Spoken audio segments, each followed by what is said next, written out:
Since you talked about comic books, there's been some pretty crazy stuff happening. I mean, once again, DC is killing it right now. There is something also happening with Marvel that I will bring up that I'm kind of unsure what it's going to be about yet, but they're saying it might be some stuff. But with DC, the Absolute line is just continuing on. It's been pretty awesome so far, and we just saw the Absolute characters make like their main DCU appearance in DCKO, which has been a event series about all of the heroes and villains fighting to be King Omega to take on Dark Side, because this whole thing started out of Darkseid coming to the Justice League and basically inserting himself into the Earth Prime, I think it is. But that's kind of where the Absolute line came from.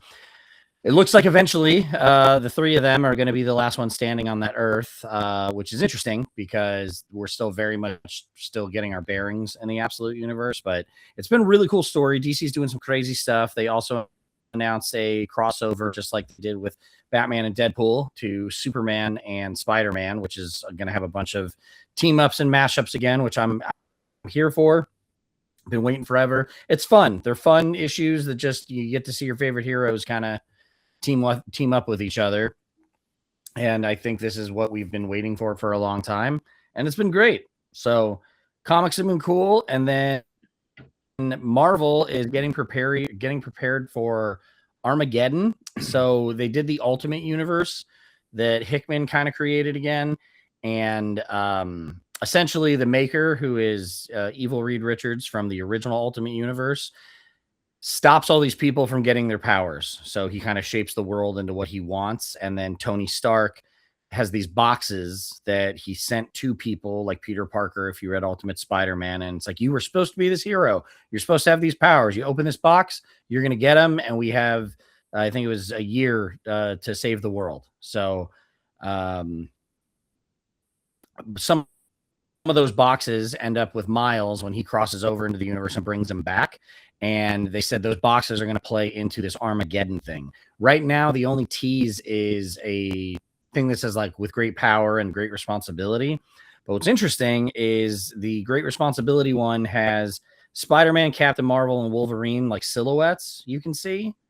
The with great power has a single figure looking like Superman with red eyes with a star on his chest. So a lot of people are thinking that's going to be Captain America, but they're saying that this might be Marvel's kind of restart like DC did with New 52 and everything. So this will be interesting to see, but there's a lot of good jumping on points if people are trying to read or get into comics or anything like that. So now's like been a fun, and like I said, I feel like if you saw New 52, if you're going to do something like that, you know what not to do and what to do. So I'm hoping if this is what Marvel's doing, it's done well. But we'll see. But there's a lot of fun stuff in comics right now. I hope the fans chill the fuck out because I enjoyed New 52. I'm not saying it was perfect, but it was a great jumping on point for me since I've been out for so long. And DC wasn't really my jam, so it was a nice starting off point to get in. But there were people hated it. They were canceling books to me way too quick. There were some dumb books. Like I was not a fan of what they did with the Teen Titans, as you may have heard when we were filming back then. But I mean, Swamp Thing was great. Animal Man was great. Batman.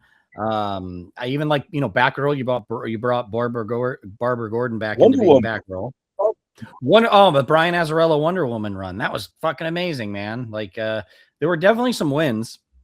Justice League Dark was fun. That was Jeff Lemire. They had Agent of Shade, which was Frankenstein. That was awesome. So yeah, there were some good ones. Was what? Darkest, Blackest Night, whatever it was that New 52 as well? Or was that before? After? That was that's Black Brandon and I. Oh, yeah, actually, yes, that is. That was right. Black and White. I think it was like one of the biggest storylines before the restart. Okay. It went Blackest Night. It was before that, and then it was Blackest Night, like the whole storyline leading up to Black. Gotcha. Yeah. And then they did Brightest Day for about a year. and then it was Flashpoint, and then you know, and that's New the 52. one. That's the one where Kyle Rayner gets the White Lantern and whatever. Right? Or is that something in Blackest Night? Yeah. Yeah. Kyle Rayner becomes like all of the lanterns. He's gonna be back to being Green Lantern, the main Green Lantern, I guess. The book right now is focusing on Hal Jordan, but I think issue 30, Kyle Rayner takes over. Hal Jordan's still going to be in backup issues, but that makes me think they're planning something for the Lanterns TV show. Like, you know, there might be some. Hey guys, look at the artsy fartsy kid. He's gonna be a new. Well, Green I do like Kyle Rayner, but I always like talking shit when people are like, "He's the best Lantern." And like, if you read that story, it was literally, you know, the Guardian shows up on Earth with the last ring in an alleyway and literally sees Kyle Rayner and a homeless man, and he's like, "Well, you better luck with you than the homeless man." But no, I do love Kyle Rayner. Kyle Rayner's a great character. So of the two people here, you are the better choice. Like, am I the worthiest hero? Am I the worthiest in 10 miles? No. Am I the worthiest in a mile? No.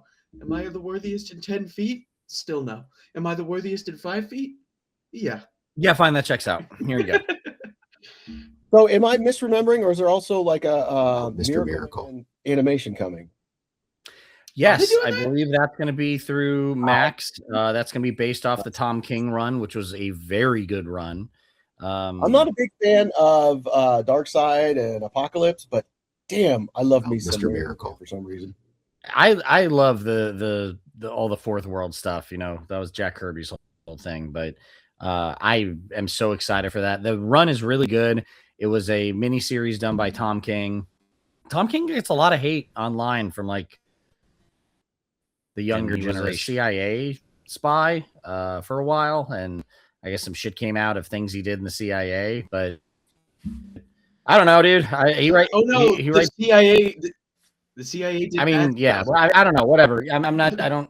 You know. Regardless, I think he does some really good stories. He did a 12-issue Vision series that was outstanding. He's a great writer. Yeah. I love that. That was such a good series. Yeah, he did Batman. You know, when Bane takes over Gotham, I think he was right after Snyder, but I'm a fan of his.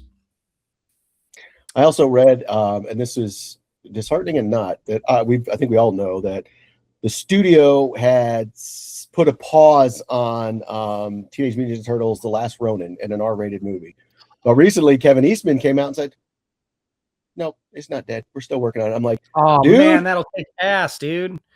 I heard they were working on a video game for it too. I just read that one too, and I'm like, it's RPG, and I'm like, okay, it's totally different. The side-scrolling Teenage Mutant Ninja Turtles, yes, that was awesome. But to be that would dumb down that story. That would dumb down that story so much if The Last Ronin was a side-scroller arcade. If they end up underwater having to undo mines in the sewers, I'm going to be pissed because that level was fucking impossible. I'm going to go to the studio and demand they put that in the action RPG they're making just to fuck with you. It's like Tron Ares, which all of a sudden we're back in the NES graphic and we're underwater. I'm going to be so mad. So mad. PTSD. I'm gonna hear all the way in Reno. I'm gonna hear his scream as he's playing through it, and the mines show up. I think they re-released. I think they like redid the game to like a more modern thing called Shredder's Revenge. We should all hop on that one night if we can cross compatible. Yeah, come on, that'd be fun. Please no. Come on, Please dude. Don't make me do that. Oh, come on. Wait, are you afraid of fun, James? I played Contra. I don't like Contra. I don't like arcade games. They're hard. We told you the code. You got the code. There's no problem. Up, down, left, right, They just did a side-scroller Marvel game called Cosmic Invasion, which kicks out. I did see that. I actually genuinely would be down to do TMNT. Yeah, I would love that. I got it on the Switch. I think it's cross-compatible, but we'll look it up. Figure it out. It has multiplayer online? Yeah, you can have up to 4. Oh, shit. Damn. Dude, I didn't know that. That's awesome. The Wayback Machine, when we would go to the mall and go to the arcade, and you'd have 4 joysticks, and you had 2 of your friends, and you're playing each of the Turtles. I was Donatello. It was awesome. So cool. Damn. Granted, we got broke because quarters ran out and shit. But still awesome. They just quit making pennies. Quarters are next. Just be ready.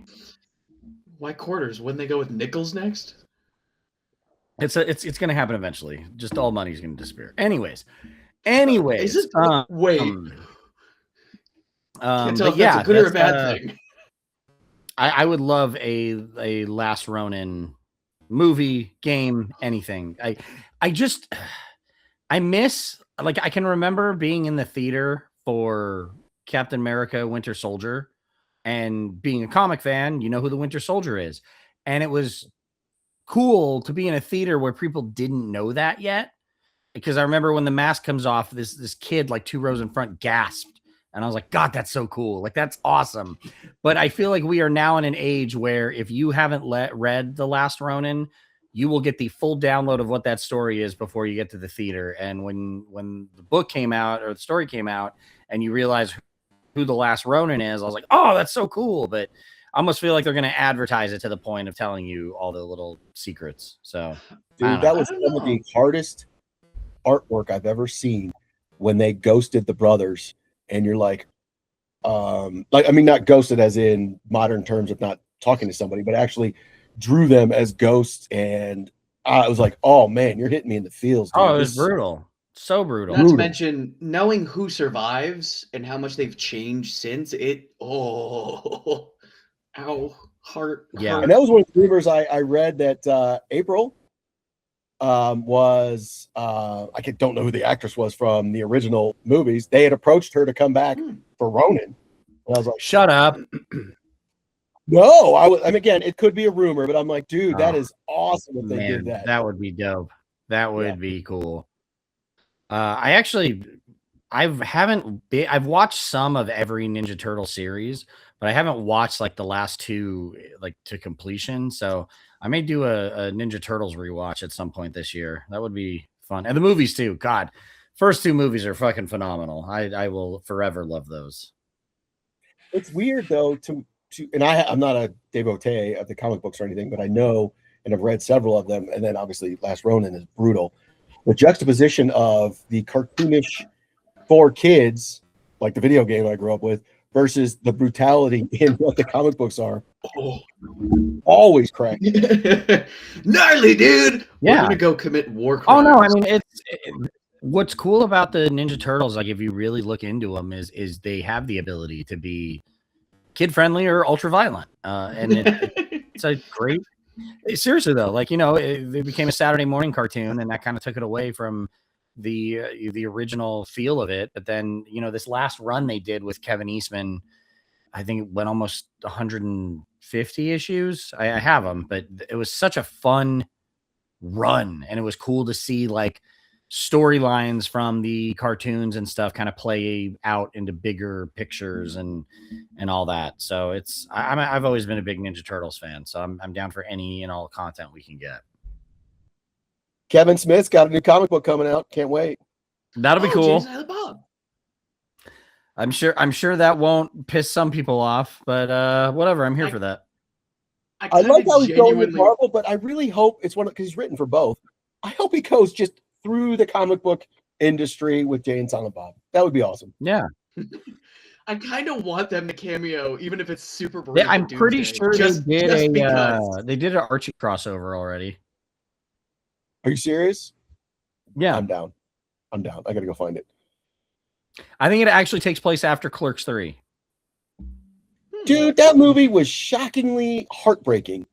Yeah. Did not see that. But he says they make a joke about the heartbreaking shit in the Archie crossover. Oh. There have been some, I mean, this is going back to 90s, early 2000s. There are some hilarious comic books that they made. There's like a prequel to Jay and Silent Bob Strike Back that was hilarious, where in one scene on the comic book page, Jay accidentally becomes a fluffer on a porn set. And it's like, this is fucking hilarious. And I think it was put out by Oni Press. So if you get that chance, you can borrow mine or go find it. It's awesome. Hey, Jay, how'd you get there? Yeah, go to your local comic book store. It also explains how they get the monkey at the end of Chasing Amy. The fucking monkey. Yeah, it explains more of that. I know it's in there. Down with that. Yeah, or orangutan. I'm sorry. Yeah. Orangutan, yes. I don't want to offend Judd Nelson because he was all about that. I forgot about the You original. certainly was. All right, guys. Well, I'll call it there because I'm afraid of where this is going to devolve into. But thank you guys for watching. We need the views. Zack Snyder's DC universe still sucks. Okay, go ahead. Perfect. Thank you guys for watching. We just had to get that last one in there. But yeah, please, thank you guys for watching. Comment. We've got another week to watch. Was it Zardos? If you would like to be part of the movie club. But yeah, we're all gonna. I think we're all gonna experience that together. So if you'd like to be that, watch it and be here for Jimmy's reveal. But yes, thank you guys. Please subscribe. Thanks for watching, commenting, all the fun stuff you guys do. Appreciate you. And until then, have a nerdy week.